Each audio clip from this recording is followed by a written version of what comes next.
Ele é o pão da vida, o ar que eu respiro.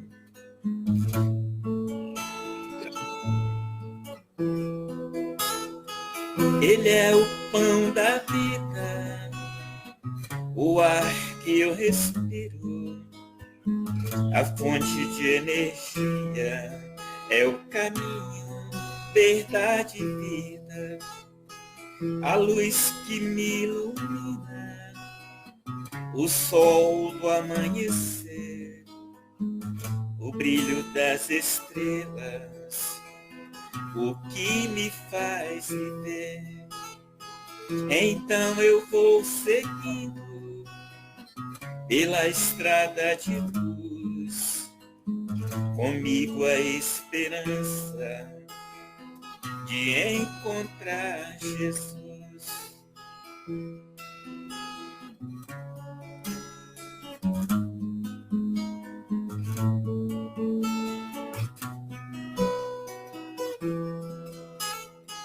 Ele é o pão da vida, o ar que eu respiro.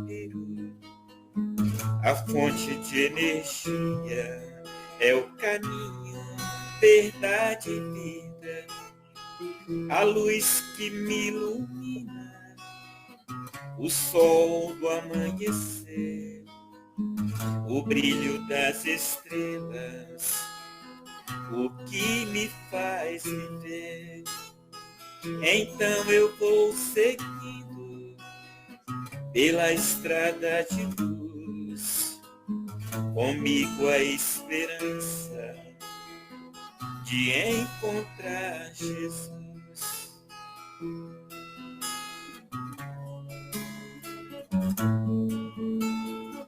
De encontrar Jesus.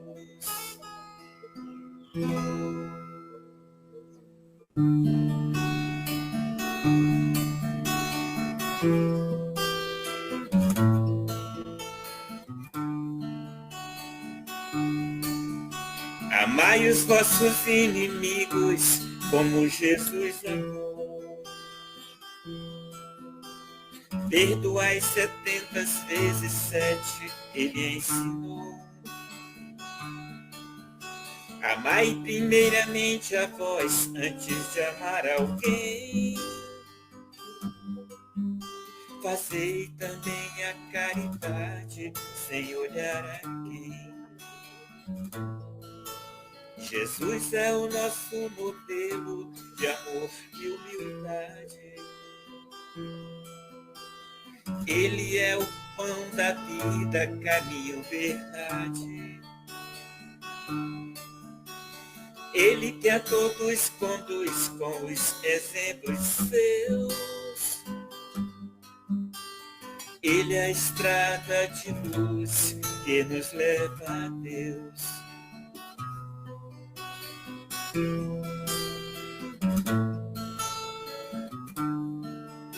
Amai os vossos inimigos como Jesus amou.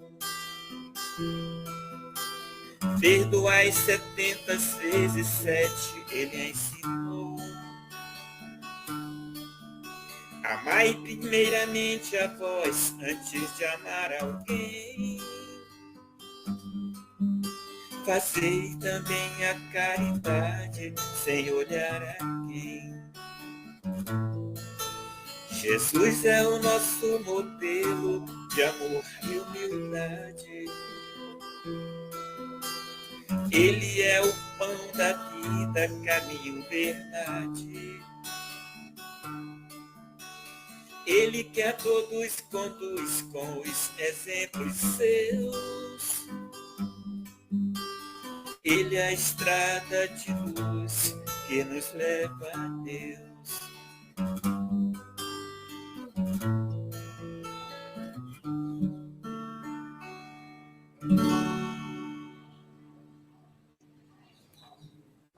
Mais uma? Valeu. Pode ser mais uma, e a gente começa.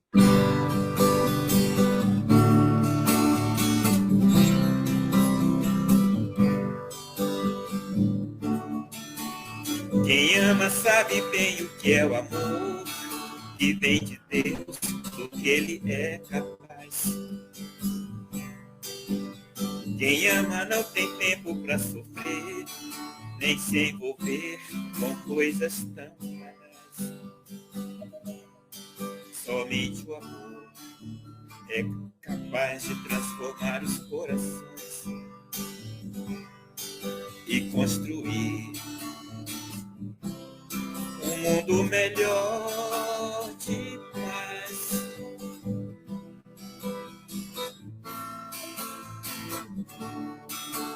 Pratica então para sempre este amor que vem de Deus e que tão bem te faz. Cultive a semente onde estiver, segue sempre amando com fé.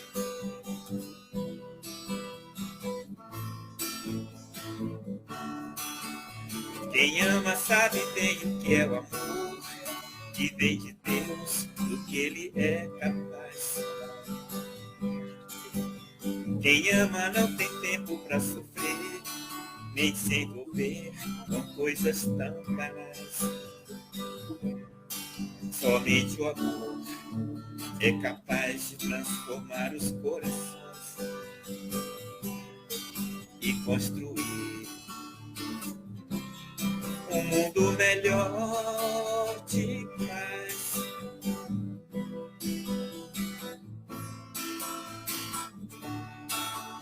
Pratica então para sempre este amor que vem de Deus e que tão bem te faz.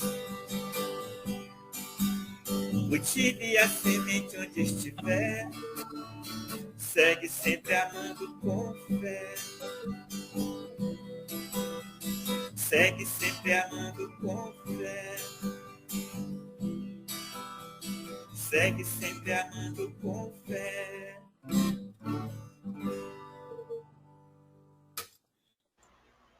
Muito obrigado, meu amigo. Valeu. Então, boa tarde àqueles que chegaram depois. Vamos nos manter harmonizados mentalmente, fechar os nossos olhos e erguer os nossos corações ao alto, numa única súplica. Que Deus nos conceda oportunidades de sermos melhores a cada dia e que façamos dessas oportunidades a multiplicação dos talentos, como nos lembra Jesus em parábola. Nesses sentimentos gloriosos que temos que desempenhar, nos esforcemos e com certeza chegaremos ao nosso destino, e assim seja. Hoje, o nosso encontro marcado com o Evangelho, falando, comentando, refletindo sobre os capítulos luminosos que a benfeitora Amélia Rodrigues traz através da mediunidade de Divaldo Pereira Franco. Nós temos nosso irmão Ronaldo Grilo, trabalhador ativo de Ceareiros do Cristo, Instituição de Educação Espírita Ceareiros do Cristo, em Amélia Rodrigues. Nada mais justo do que a sua participação excepcional no nosso estudo de hoje, contando com o capítulo 13, Perdão, a melhor terapia, do livro Quinto pelos Caminhos de Jesus. Ronaldo Grilo, fique à vontade. Obrigado, Guilherme. Você está com o nome de Andréa Milena, viu, Guilherme? Boa tarde, gente. Como é que estão vocês? Tudo bem por aqui e por aí. Amém. Sou a Álvaro Natal Banista. Obrigada. Que a paz de Jesus nos envolva, que todos nós estejamos dispostos, tranquilos e e harmônicos para buscar receber essa paz que recai sobre nós sempre que a procuramos. Falar de Dona Amélia Rodrigues na alegria, falar sobre a Dona Amélia Rodrigues é um desafio, falar sobre Jesus é sempre desafiador. E pensar no perdão, nessa possibilidade, também mexe muito com a gente, dada a dificuldade que nós todos temos de lidar com esse recurso terapêutico. Estamos estudando pelos caminhos de Jesus, estudamos aqui no Ceareiros do Cristo, estamos estudando na Casa do Evangelho, Casas Irmãs. Ótima oportunidade para todos nós. E, como diz o bom baiano, cutucando esse livro aí, a gente já tinha visto um pouquinho mais à frente no capítulo 17, uma expressão, uma orientação de Dona Amélia Rodrigues, que inclusive colocamos em uma das camisas nossas de atividade do centro, onde ela diz que estamos todos nós aqui para que consigamos saúde, para que façamos, para que produzamos, para que trabalhemos pela saúde e paz, indispensável à felicidade. Quando a gente pensa em felicidade, estamos aqui chegando ao final do ano e todo mundo deseja uns aos outros, assim no aniversário, que todo mundo seja feliz. E pensamos que todos nós buscamos isso diariamente nos nossos movimentos da vida material e espiritual. Estamos sempre buscando a felicidade. Podemos até pensar que seja esse o determinismo de Deus, que todos nós sejamos felizes. Embora nos percamos ao longo desse caminho, outra vez por rebeldia ou por desobediência às orientações do Pai, filhos desobedientes, não buscamos a felicidade nos pontos em que Ele nos indica, principalmente na sua própria lei, como nos ensina o Evangelho, ou o Livro dos Espíritos, melhor dizendo, quando fala que o homem só não é feliz quando se afasta da lei de leis, que é a única possível para a nossa felicidade. E aí a gente foi pensar nesse conceito de saúde, de paz, de saúde principalmente. A gente foi buscar lá no conceito de Organização Mundial de Saúde, né? O que é saúde para a OMS, né? E a gente encontra lá um conceito bem desafiador, digamos assim, porque eles colocam um bem-estar pleno, psicossocial, de uma forma muito, muito ampla. A gente pensa em plenitude e pensa no ensinamento de Jesus Cristo, que é preciso nascer de novo da água e do Espírito. É um processo, digamos assim, demorado. Não sei se podemos pensar em saúde plena do jeito que eles colocam em uma única encarnação. Então, o bem-estar pleno, físico, psíquico e social.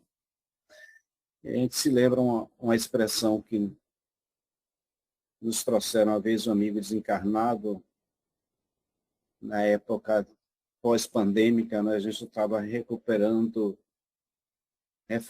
nossa casa, e um irmão se comunicou conosco e falou justamente sobre saúde. E ele nos disse que não há como pensarmos em saúde sem que estabeleçamos relações saudáveis. O conceito dele de saúde era passar por estabelecer relações saudáveis.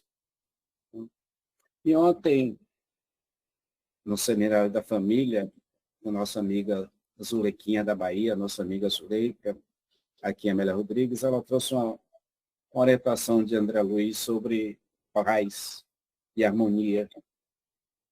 Ela lembrando que André Luiz nos disse que a harmonia que conseguimos produz raios de paz. De forma que a gente também não pode pensar em harmonia sem que estabeleçamos essas relações saudáveis. Essa expressão do nosso amigo tem muito, eu pelo menos vejo dessa forma, com o que o mestre nos ensinou no seu ensinamento maior de amor. De amar a Deus, amar o próximo e amar a si mesmo. Um curso que ele traz, digamos assim, 3 módulos diferentes, mas um curso só. Amar.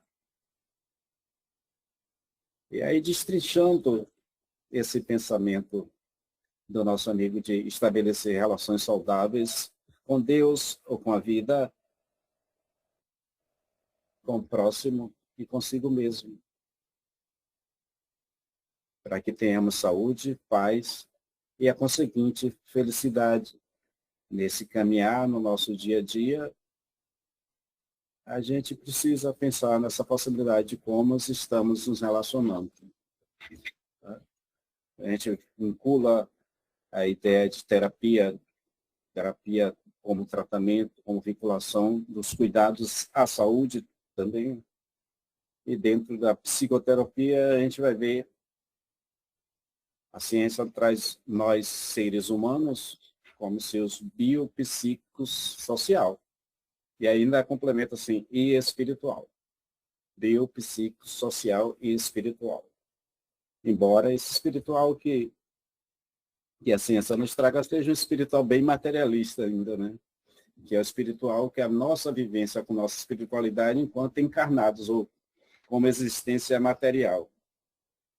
Do nascimento até o túmulo. Acabando esse período, esse estágio, do ponto de vista materialista ou científico, essa espiritualidade se encerra. Como espíritas, pensamos que somos espírito e nos relacionamos com o bio, com o corpo, com o físico, com o psiquismo e com o social. Somos espírito que trazemos uma relação abrangente.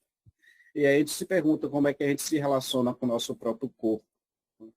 E estabelece ou supõe, dentro dessa relação que a gente supõe saudável, que pelo menos haja respeito. Né? Porque quando em uma relação, seja comigo mesmo ou com o outro, não há um respeito de ambas as partes, é provável que essa relação descamba para a violência. Né? O respeito como alicerce dessa construção relacional, interpessoal.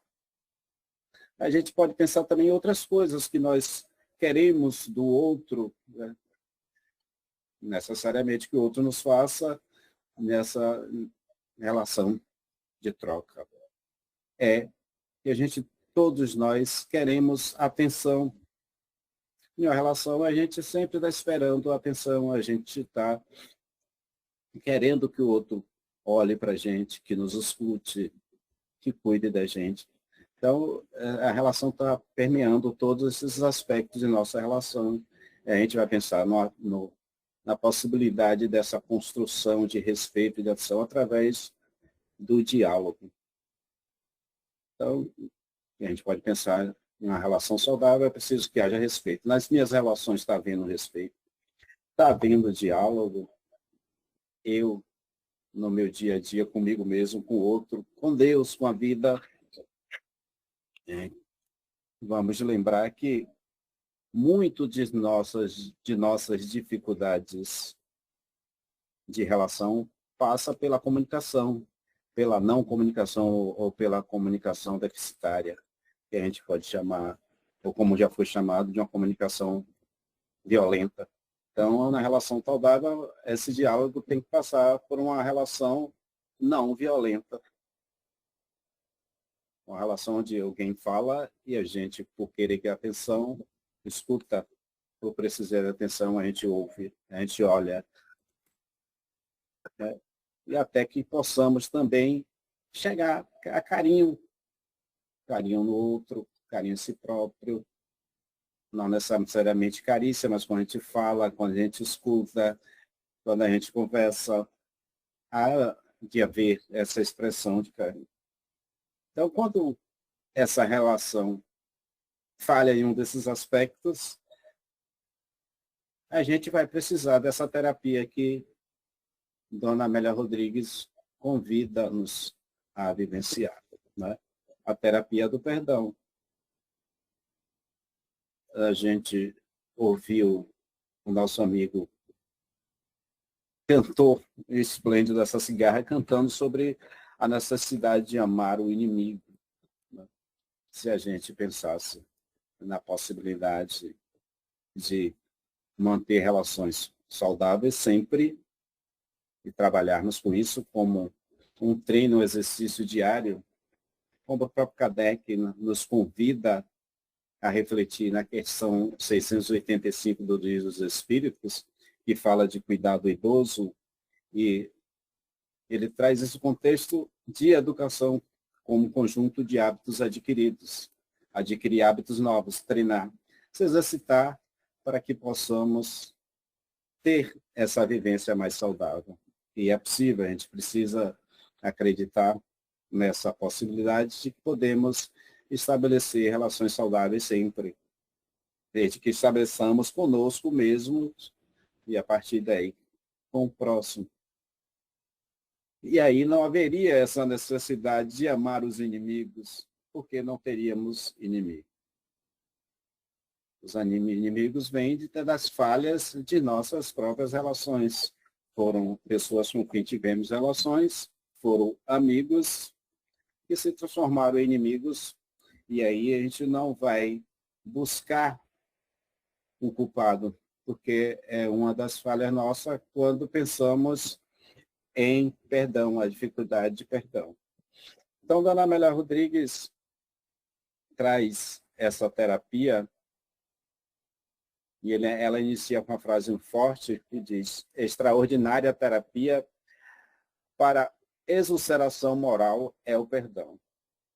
Para todas as dores, todas as feridas morais, espirituais, o tratamento é o perdão. Como não é uma medicação que é oferecida pelo SUS e que a gente também não pode tomar em injeção, é um trabalho constante de renovação, de aprendizado. E ela vem nos orientando como exercer ou trabalhar essa terapia. Interessante que ela trata um roteiro de uma terapia em que cada um faz consigo mesmo, na sua vivência íntima. Então, quando a gente pensa em saúde necessária à felicidade, ela traz essa terapia que é para reparar os equívocos de nossas relações anteriores e futuras, até como prevenção. A gente fala de saúde como, digamos assim, uma medicina preventiva. A gente estabelece relação saudável e não precisa adoecer. E ela traz essa terapia como medicina curativa, uma vez que nos perdemos em nossas relações e o perdão é necessário para cicatrizar essas feridas, ou melhor, curar essas feridas e a gente continuar a nossa caminhada. Nós aprendemos, ouvimos isso dentro de um período pós-pandêmico, né? Esse conceito de saúde com vínculo a estabelecimento de relações saudáveis. E aí me veio à mente, quando a gente estava folheando essas páginas e se lembrava o que a pandemia de Covid representou para nós. Eu via o antes, uma expectativa muito grande de transformação da humanidade, né? Como se as vacinas que vieram depois para curar a Covid curasse também nossas imperfeições. Então, talvez essa reflexão com base em um pensamento imediatista. A gente vai ter esse turbilhão de dor e depois disso vamos ficar melhores. Mas não ficamos tão melhores assim. Mas, de qualquer forma, no nosso movimento, me corrijam se eu estiver errado, é um estudo, é uma reflexão sobre um tema tão desafiador para todos nós, e a gente não traz em ritmo, em tom de aula. O professor Jesus Cristo, Dona Amélia Rodrigues, traduzindo os ensinamentos do Cristo para a gente engateando como alunos repetentes no quesito perdão. Então, a pandemia, no meu ver, fez com que direcionássemos o nosso pensamento para o inimigo comum, que era o vírus, que não representava uma personalidade, que é mais fácil, a gente não vai guardar mágoa de um vírus. O vírus matou vários corpos e as pessoas que transitavam nesses corpos se afastaram de nós, e os que ficaram não guardaram mágoa do vírus. Não há necessidade de perdão ao vírus. Mas enquanto havia essa pandemia e a humanidade planetária, que é terreno desse planeta de provas e expiações, estava direcionando as suas forças, as suas preocupações e talvez até as suas energias negativas para o próprio filho, nós tivemos um período em que não houve focos de guerra. O período pós-pandêmico foi um período de guerra. De repente, focos de guerra em todo mundo. A gente começou a transferir novamente, como sempre fez, os nossos problemas, os nossos desafios para outros, para terceiros, e aqueles que têm mais poder exercer isso de forma mais punitiva, digamos assim. Então, qual é a reflexão? Que a gente cria os nossos inimigos. Se a gente não fizesse, não precisaria dessa terapia do perdão. Então, ao invés de a gente direcionar a nossa energia para o outro, a gente poderia pensar em quem são realmente os nossos inimigos. Nós temos uma feridinha chamada mágoa, que convive conosco de forma pandêmica e milenar. O texto fala que todos nós trazemos essa ferida no coração. Todos nós trazemos uma mágoa no coração. Nesse momento a gente pensa, que mágoa que eu estou sentindo, de quem é, com quem eu estou magoado. E o capítulo anterior, o 12, o título é expulsaram ele dali, expulsaram Jesus.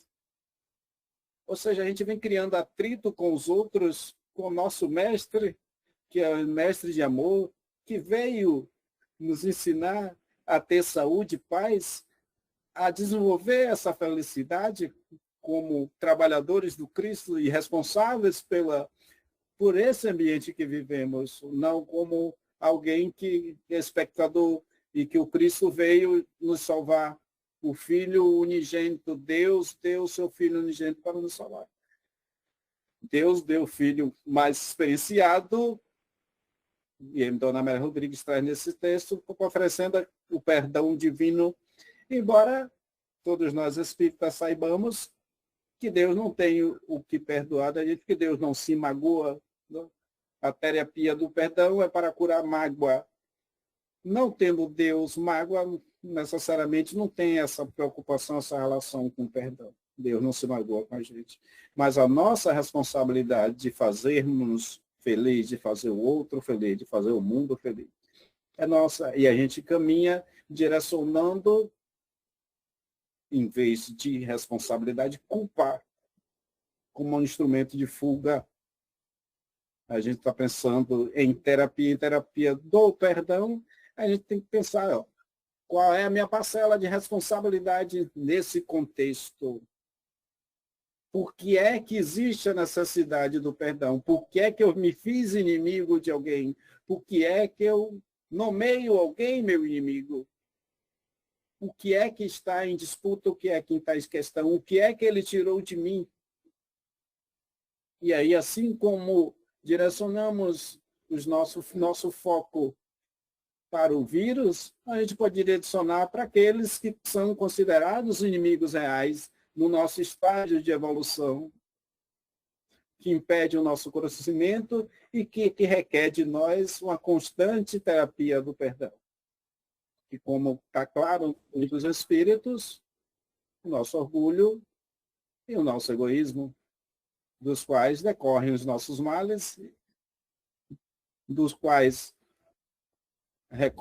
ocorre a deficiências, falhas nas nossas relações, as dificuldades de nossas relações, em geral, são provocadas pelo nosso orgulho, pelo nosso egoísmo. Então, a gente direciona para marido, para esposa, para filho, para a criação de pai, para a instituição religiosa, o nosso chefe, o governo, os chefes de estados que invadem outros países, e todo mundo é culpado, menos nós próprios. Nesse contexto de egoísmo, a gente tem que lembrar que nós viemos de um processo de sobrevivência e o egoísmo se fez necessário nessa fase, mas que hoje estamos em uma fase de convivência e que precisamos superar. A gente aprendeu a sobreviver, criamos ou aprendemos ou desenvolvemos agricultura, desenvolvemos a propriedade, marcamos território, mapas, criamos disputas, criamos a guerras como desculpa de sobrevivência. Hoje a gente precisa fazer o caminho contrário. Se a simbologia da desobediência, lá no início da Bíblia, nos traz essa questão de Deus, você precisa ser feliz, eu desobedeço. Mas também é do anjo recaído, de fazer o caminho contrário em um processo de aprendizado, de desvincular daquilo que a gente diz que é nosso, que é propriedade. No finzinho do texto, me desculpe por estar pulando, ela traz a palavra dos devedores e dos credores, e que ela coloca, havia a dívida e havia muita ganância. E aí a gente vai pensar no que a palavra fala de condições monetárias, de dinheiro, mas a gente vai pensar nas nossas relações, nas pessoas com as quais convivemos no nosso dia a dia, e lembrar de o quanto somos gananciosos da posse dessas pessoas, o quanto essas pessoas nos devem realmente, essas pessoas que dizemos ser inimigos ou que são amigos, e ela traz também uma expressão sobre exigência, que é grande, e a gente vai pensar, eu amo fulano e quanto eu exijo dessa pessoa que eu amo para que eu a ame. Há uma ganância assim, de exigência nas nossas relações, de a gente, não necessariamente de dinheiro. Como o baiano, a gente vai dizer, há muitos de nós quebradinhos da Silva, sem dinheiro algum. Mas não estamos falando só da ganância do dinheiro. Jesus Cristo não falava para uma classe social. Dona Hélia Rodrigues não está trazendo um texto para uma classe específica, para todo ser humano que foi recebido aqui neste planeta, que o fez de provas e expiações por já ter vindo de um outro planeta e está repetente na aula amar ao próximo, repetente na aula perdão. O que precisa dizer? Olha, eu preciso passar de ano, como nós dizemos, está chegando o dezembro, a gente precisa reavaliar. Nós estabelecemos um calendário, dentro desse calendário, ciclos de renovação. Todo dia a gente pode se renovar, todo dia é um recomeço, e a lei de Deus não é a lei de punição, é uma lei de educação. Sendo educação, é sempre uma outra oportunidade de aprender. Afinal, nós somos imortais e o conhecimento é infinito.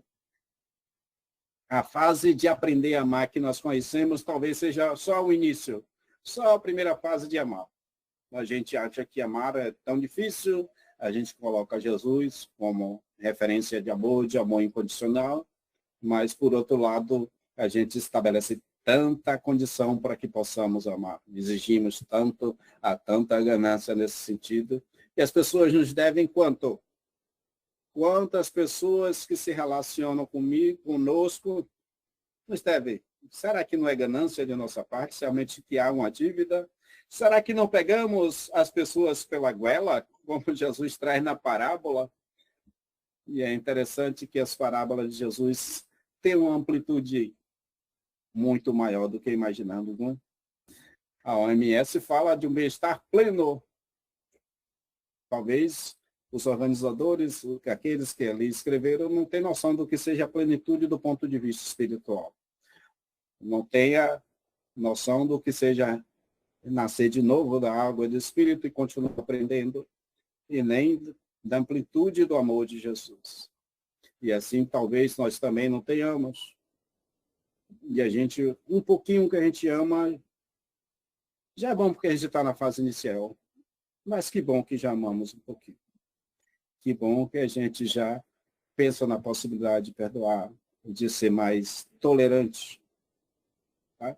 Então, a gente, nessa fase inicial, a gente tem muita dificuldade de perdão, e a gente vai perguntar a nós mesmos por que é tão difícil perdoar.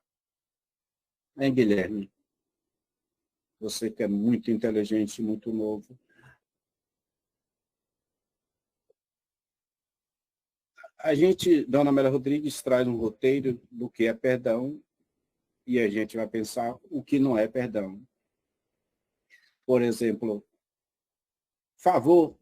Perdão é um favor que a gente faz às pessoas com quem nos relacionamos e que supostamente nos magoam, e a gente vai favorecer aquela pessoa que se colocou como o nosso inimigo. A gente, no nosso dia a dia, quando alguém nos agride, nos assalta, passou a perna na gente, as supostas traições, se nós achamos, poxa, eu vou beneficiar essa pessoa que me prejudicou com perdão, é assim mesmo que a gente vê. Será que nós não trazemos dentro de nós uma vontade de punir essas pessoas? A gente pode pensar que nós aprendemos isso pela forma que fomos educados, mas, por outro lado, a gente pode lembrar que nossa educação é uma transformação constante, não é só esse períodozinho que a gente pode trazer isso de uma outra encarnação, e que a gente pode ter absorvido isso de nossa educação ou da escola, ou dos pais.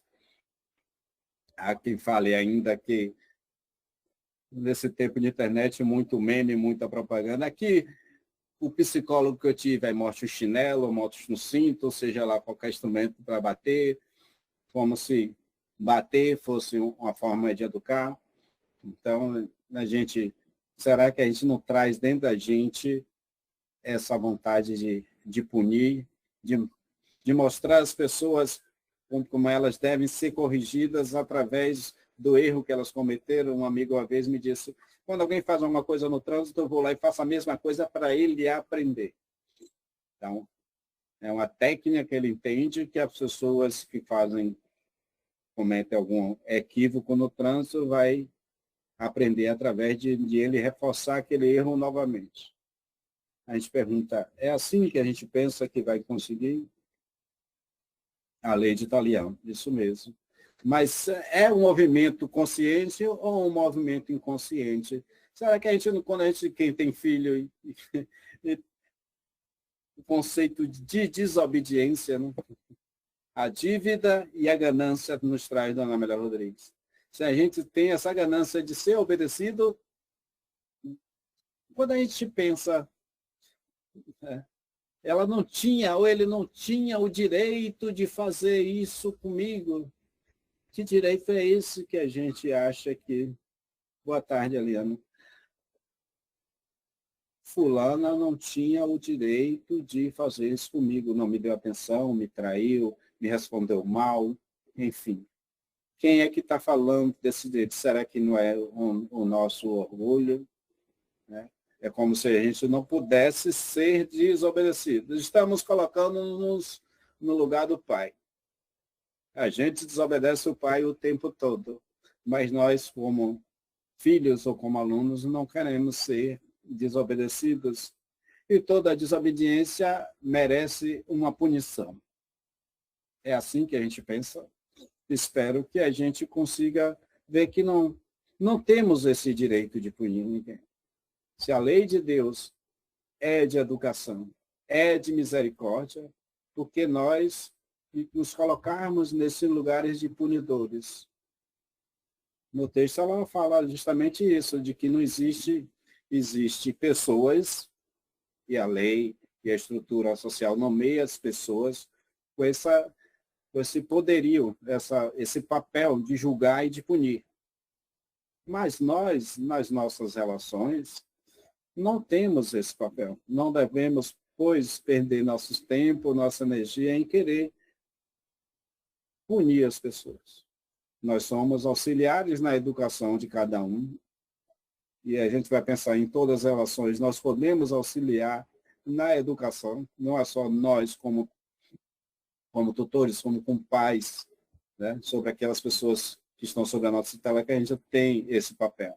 Nas nossas relações de cônjuge, nas nossas relações conjugais, marido ajuda a esposa ajuda o marido no processo de transformação moral, que é de responsabilidade de cada um. A gente pode perceber as tendências de um e de outro e auxiliar, não impor jamais, porque a gente não tem essa competência. No capítulo Bem-aventurados os misericordiosos, né, o Evangelho traz essa abrangência toda, faz um compêndio de como perdoar, do que é misericórdia, de como nos relacionarmos com os outros e com nós mesmos. Afinal, o título é Bem-aventurados que são misericordiosos. Ele complementa a bem-aventurança, bem-aventurados os que são misericordiosos, porque alcançarão misericórdia. Bem-aventurados aqueles que são misericórdia, porque alcançarão a misericordiosa, a misericórdia, bem-aventurados aqueles que perdoam, porque serão perdoados, e bem-aventurados aqueles que perdoam os outros, porque poderão perdoar a si próprio. No exercício do perdão aos outros, nós vamos facilitando essa possibilidade de perdoar nós mesmos. Nesse contexto de ter relação saudável consigo mesmo, a gente encontra a dificuldade de perdoar o outro porque acabamos responsabilizando o outro pela nossa queda, pela nossa dor, nosso sofrimento. E quando se trata de perdoar nós mesmos, por que essa dificuldade? Pelo menos eu a tenho. Pergunto a vocês se vocês têm dificuldades no auto-perdão, nessa relação consigo mesmo, de se perdoar. Então, à medida que a gente exercita, que a gente treina, que a gente se educa no perdão do outro, a gente também perdoa a si próprio e continua a nossa caminhada de crescimento. Ela nos diz, aquele que perdoa, cresce. O que é perdoado se renova. Quando o perdão é direcionado a nós mesmos, nós crescemos e nos renovamos. Quando o perdão é direcionado ao outro, nós crescemos. O outro pode ou não se renovar. Mas quando é a nós mesmos, há digamos assim, um duplo ganho, o do crescimento e o da renovação. Mas quando a gente julga o outro, quando a gente quando a gente condena o outro sobre os equívocos que nós viermos a cometer, como será essa relação com nós mesmos? O que a gente está pensando é na possibilidade de continuar crescendo, de caminhar sempre para frente no caminho de nossa própria felicidade, no processo de busca de saúde e paz, consequente felicidade, que passa necessariamente pelo aquilo que Jesus nos ensinou. Amar a Deus, amar a vida. E aí a gente vai dizer, Deus não precisa nos perdoar. Mas muitas vezes nós nos encontramos no impasse de perdoar Deus, porque a gente atribui a Deus as dificuldades pelas quais nós estamos passando. E a gente, dentro da doutrina espírita, acompanhando reuniões mediúnicas, nós vamos ver espíritos que têm dificuldade de pronunciar a palavra Jesus, porque em determinada fase de suas existências rompeu com Deus e precisa hoje aprender a perdoar a Deus. E a gente precisa se perguntar como é que está essa relação com Deus. E Jesus disse que precisamos amar a Deus, o Criador da vida, que precisamos amar a vida, que precisamos ser gratos a eles e, portanto, alegres constantemente por tudo aquilo que nos vem, que nos é dado. É resultado de nossa própria gratidão, um processo que precisamos aprender na relação com Deus, com a vida, mas com o outro também, porque a nossa ganância de exigir que o outro nos ofereça sempre o melhor, a gente esquece de ser grato àquilo que ele nos deu. Como assim? A gente exige que a pessoa seja sempre perfeita. Eu amo meu filho, amo minha filha, não admito que ela erre, mas a gente tem que observar o quanto ela já acertou. Isso é gratidão também. E aí, na sequência do Evangelho, a parte primeira é perdoai para que Deus os perdoe. A gente viu que Deus não necessariamente precisa nos perdoar, porque Deus não nos ofende. Então, de que Deus é que Jesus está falando? A gente vai aprender que ele está estabelecendo isso como a lei. Deus, não no sentido só de uma personalidade, mas a lei que rege o universo. E aí a gente vai perguntar, e o Livro dos Espíritos nos responde, onde é que está gravada essa lei? Se não na nossa própria consciência. Então, quando a gente pensa, bem-aventurados aqueles que perdoam, porque saberão se perdoar, vamos pensar que perdoemos para que a lei nos perdoe. A lei que está inserida em nossa própria consciência. Então, a gente tem que pensar, perdoemos para que nós nos perdoemos, porque o único tribunal que se estabelece para um julgamento em nossas vidas, espiritual, material, a gente vai ter um monte de tribunal, um monte de julgamento todos os dias, mas de forma espiritual, só nossa própria consciência. Então, há essa necessidade de perdoarmos para que a lei que está em nossa consciência nos perdoe. Nós falamos, ele fala de reconciliação com os adversários, e a gente já falou de nossos reais adversários, né? Que na realidade não são vocês, não são meus amigos de trabalho, não foram meus colegas de escola, não são minha família. É justamente aquilo que eu trago de mais tendência dentro de mim. Mas dentro da relação com os outros, a gente há necessidade de reconciliação, e a gente vai pensar que não é favor, que é um ganho sempre para a gente. Dentro pergunta, o que é que eu vou ganhar com isso? Reconciliar com o adversário é estar cercado de pessoas que podem nos favorecer. E aí a gente vai se lembrar da questão muito falada na doutrina espírita, 459, que os espíritos nos influenciam muito mais do que nós imaginamos. Então, se a gente tem um número grande de adversários, de supostos inimigos, de quem será essa influência? Então, reconciliar com os adversários, com os inimigos, não guardar rancor, e a gente não está pensando em adversários necessariamente desencarnados que vieram de outra encarnação, porque nós sabemos que a influência é mútua em todos os estágios.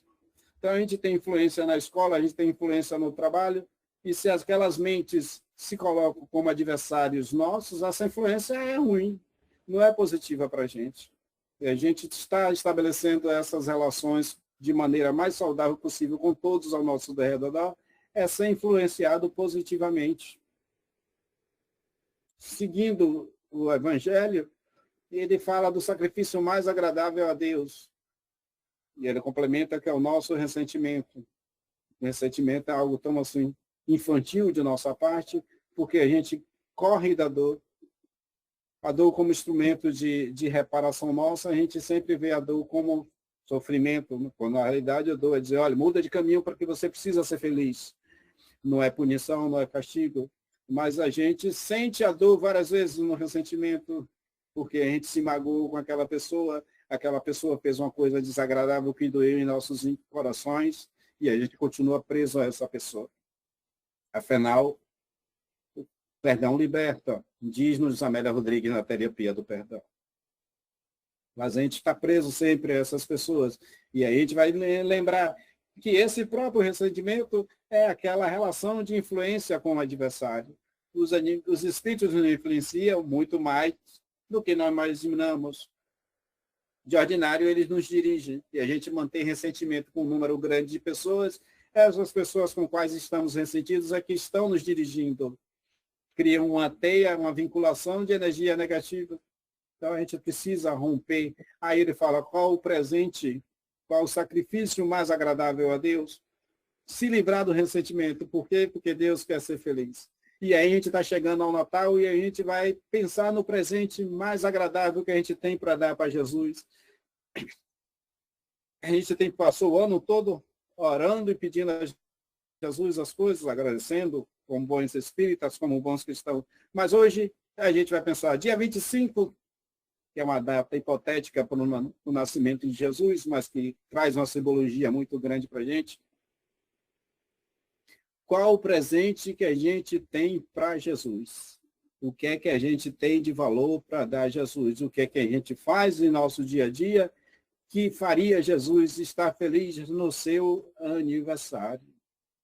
E dentro dessas relações, a gente ouve sempre Jesus falando de amar a Deus, de amar o próximo, de amar a si mesmo, de amar a um próximo como eu vos amei. Cá para mim, eu nunca tinha pensado nessa possibilidade. Eu amo Jesus realmente. Meu foco é amar a Deus porque Jesus pediu. Meu foco é aprender a amar o próximo que Jesus pediu, orientou. Meu foco é na luta constante de aprender a mim mesmo, a amar a mim mesmo, a não ter ressentimento nenhum comigo, a me perdoar, a não ficar preso à minha culpa, às culpas, a tentar caminhar, mas eu nunca me perguntei, e eu pergunto a vocês que são mais evoluídos do que eu.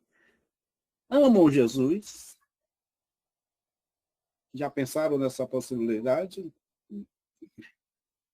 E aí o Evangelho nos continua orientando sobre a possibilidade de a gente perder tempo, perder energia, perder nossas encarnações preocupados com a vida alheia. A gente está pensando em estabelecer relações saudáveis para não ter que passar pela terapia do perdão. Mas aí o Evangelho nos traz um ensinamento de Jesus que a gente fica olhando um cisquinho no olho dos outros e esquece as dificuldades, os desafios, os defeitos, as más tendências que está dentro de nós. A psicologia nos ensina que quando a gente está olhando, falando, prestando atenção, destacando o defeito dos outros, a gente está falando de nós mesmos toda vez que estamos falando de alguém, verbalizando excessivamente sobre a postura dessa pessoa, estamos falando de nós mesmos. É um processo terapêutico também. Mas fazemos isso consciente de que estamos, olha, fulano é assim, assim, e refletindo sobre os defeitos nossos, ou só projetando um pensamento de eu vou me livrar disso, não é responsabilidade minha.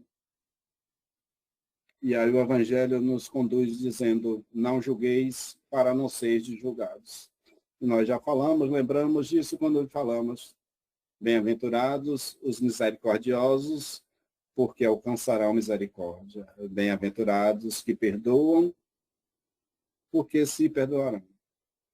Então Jesus fala dessa dualidade, e eu penso no meu pequeno conhecimento sobre o ensinamento de Cristo, que ele sempre fala do macro, mas fala sempre de nossa dualidade. Traz um Senhor como Deus, mas traz os opostos dentro da gente.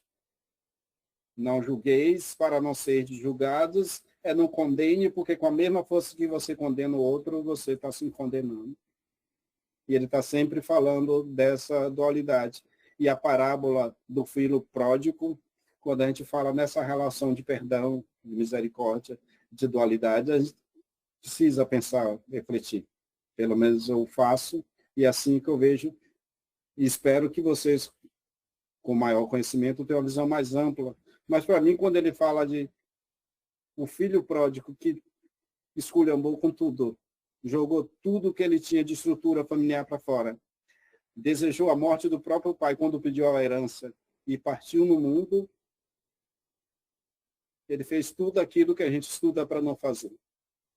Embora já tenhamos feito várias vezes e façamos em proporções menores, talvez, mas erramos. Mas a grande força na parábola, eu penso, está na humildade do filho pródigo em reconhecer o seu equívoco e assumir a responsabilidade sobre o que fez. Que né, geralmente a gente fica preso à culpa. E o orgulho não nos permite que a gente volte até nós mesmos. E ele diz, poxa, eu errei com meu pai, não sou digno de ser chamado de filho, mas não vou ficar aqui. Não vou ficar preso a essa culpa. Eu vou voltar e vou pedir perdão ao meu pai.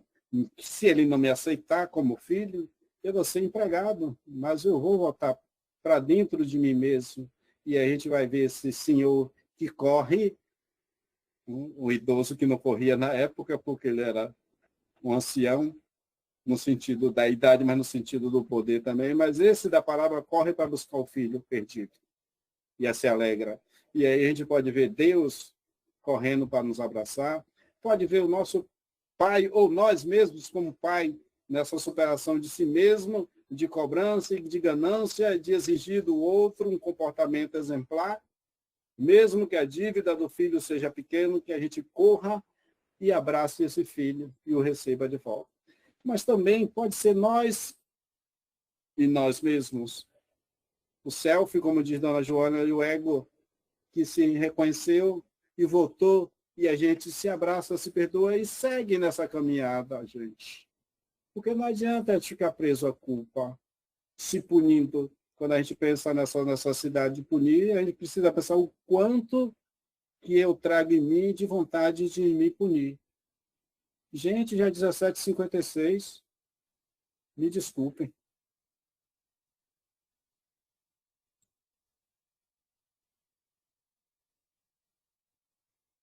Guilherme, me perdoe, eu fui para me passei, já só faltam 3 minutos. Não tem preocupação não, você tem crédito na casa? Não, deixa aí, já chegou, já falei demais. Me empolguei. Então, alguém tem alguma colocação, alguma pergunta para a Grila?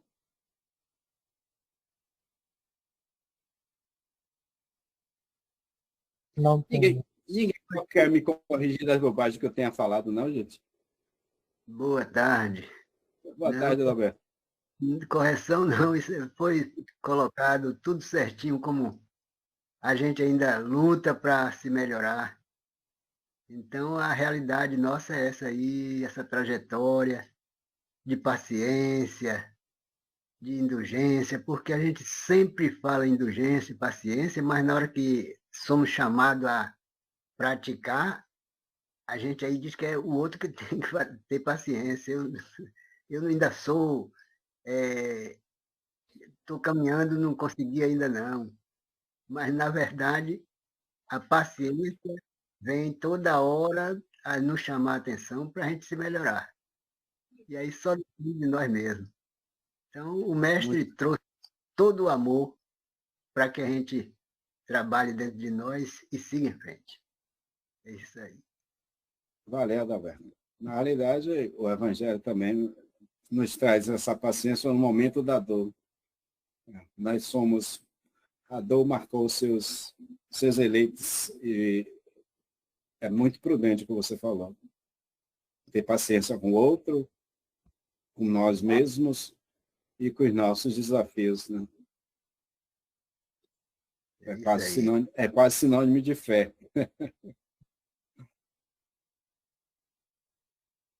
Mais alguém?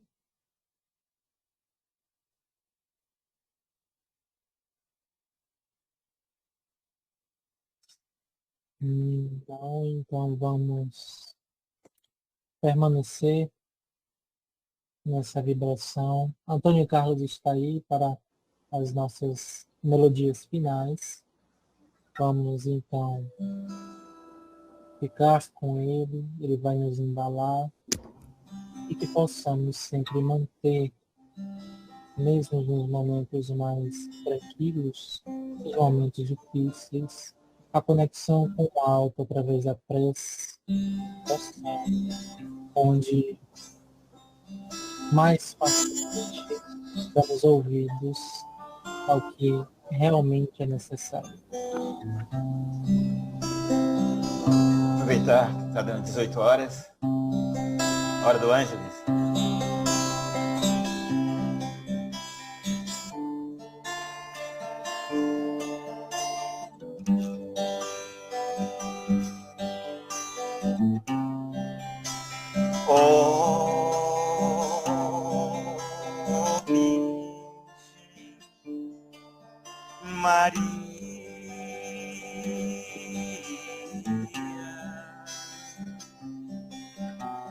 Vem olhar por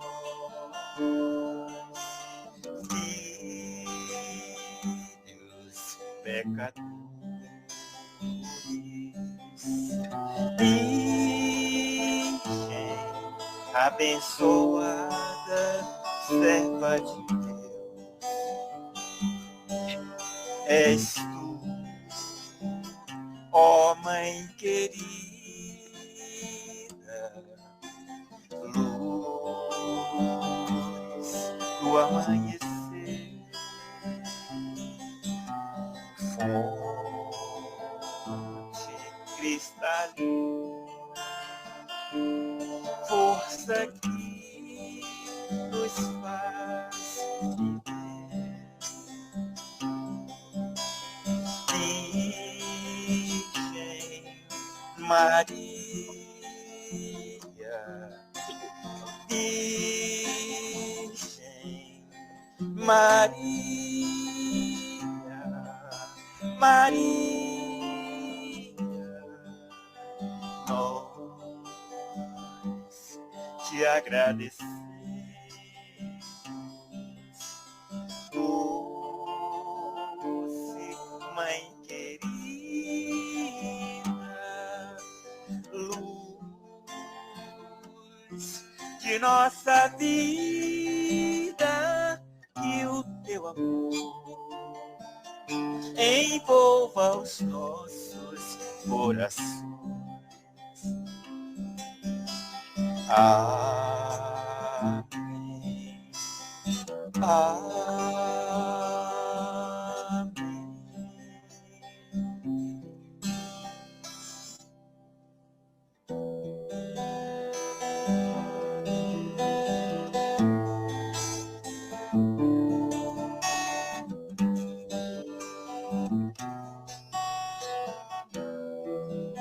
O amor é a pura essência de Deus, é a água, é o pão que alimenta, é a força que move o meu ser. O amor é a fonte que nasce no monte, é a chuva que cai sobre a terra, é o brilho do sol no horizonte. Somente o amor faz a gente viver e sonhar, dá força pra gente amar e ser amado. Quando se ama, o verdadeiro amor é assim, é paciente, compreende, perdoa, deixa este amor nascer em ti.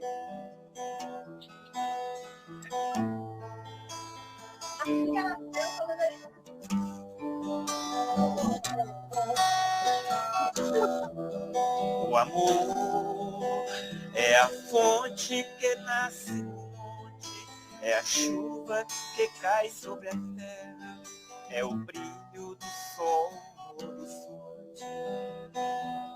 Somente o amor faz a gente viver e sonhar, dá força pra gente amar e ser amado. Quando se ama, o verdadeiro amor é assim. É paciente, compreende, perdoa, deixa este amor nascer em ti.